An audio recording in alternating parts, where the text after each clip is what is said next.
প্রাচীন ভারতে বিবাহের রীতি ছিল অত্যন্ত বৈচিত্র্যময় এবং ধর্মীয় অনুশাসনে আবদ্ধ। প্রাচীন স্মৃতিশাস্ত্র, বিশেষ করে মনুস্মৃতি অনুযায়ী বিবাহের ৮টি প্রধান রূপ বা পদ্ধতির উল্লেখ পাওয়া যায়। এই রীতিগুলো সমাজের ভিন্ন ভিন্ন স্তরে এবং ভিন্ন ভিন্ন পরিস্থিতিতে প্রচলিত ছিল। প্রাচীন ভারতীয় বিবাহের প্রধান ৮টি রূপ নিচে আলোচনা করা হলো। ১. প্রশস্তক বিবাহ, সমাজ স্বীকৃত ও আদর্শ।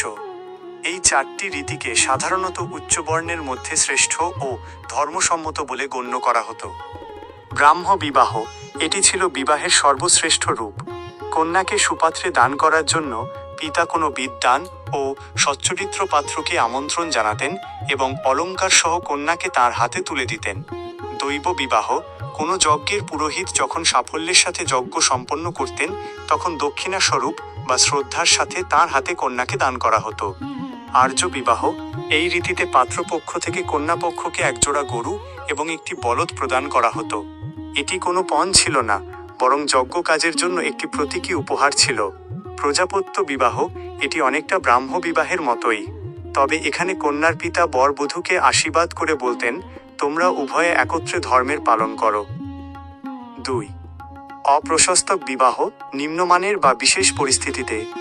এই 4টি পদ্ধতিকে সমাজ খুব একটা ভালো চোখে দেখত না, তবে তা প্রচলিত ছিল। আসুর বিবাহ, যখন বরপক্ষ কনেপক্ষকে নির্দিষ্ট অর্থের বিনিময়ে এক প্রকার ক্রয় করা বিবাহ করত, তাকে আসুর বিবাহ বলা হতো। গান্ধর্ব বিবাহ, নারী ও পুরুষ যখন একে অপরের প্রতি আকৃষ্ট হয়ে অভিভাবকদের অনুমতি ছাড়াই স্বেচ্ছায় বিবাহ করত। বর্তমানের লাভ ম্যারেজ বা প্রেমের বিয়ে এর সাথে এর তুলনা করা যায়, যেমন দুষ্যন্ত ও শকুন্তলার বিবাহ। রাক্ষস বিবাহ, যখন কন্যাকে জোরপূর্বক অপহরণ করে বা যুদ্ধে জয় করে নিয়ে এসে বিবাহ করা হতো। এটি প্রধানত যুদ্ধপ্রিয় জাতিদের মধ্যে দেখা যেত। পৈশাচ বিবাহ, এটি ছিল বিবাহের নিকৃষ্টতম রূপ।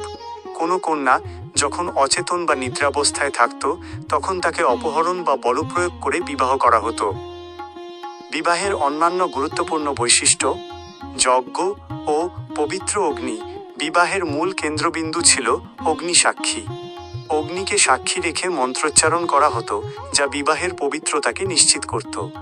সপ্তপদী, বরের সাথে কনের 7টি পদক্ষেপ ফেলার রীতি প্রাচীনকাল থেকেই চলে আসছে। প্রতিটি পদক্ষেপ দাম্পত্য জীবনের এক একটি অঙ্গীকারকে, যেমন অন্ন, শক্তি, ধন, সুখ নির্দেশ করে। কন্যাদান, এটি ছিল বিবাহের একটি অপরিহার্য অঙ্গ, যেখানে পিতা তার কন্যা সন্তানের দায়িত্ব বরের হাতে অর্পণ করেন। অনুশাসন, বিবাহের ক্ষেত্রে গোত্র ও বংশের পবিত্রতার দিকে বিশেষ নজর দেওয়া হতো। সাধারণত একই গোত্রের মধ্যে বিবাহ নিষিদ্ধ ছিল। প্রাচীন ভারতে বিবাহ কেবল একটি সামাজিক চুক্তি ছিল না, বরং একে একটি সংস্কার বা আধ্যাত্মিক মিলন হিসেবে বিবেচনা করা হতো। সেই সময়কার সাহিত্য ও মহাকাব্যগুলোতেও, যেমন রামায়ণ ও মহাভারত, এই বিভিন্ন রীতির প্রতিফলন স্পষ্টভাবে দেখা যায়।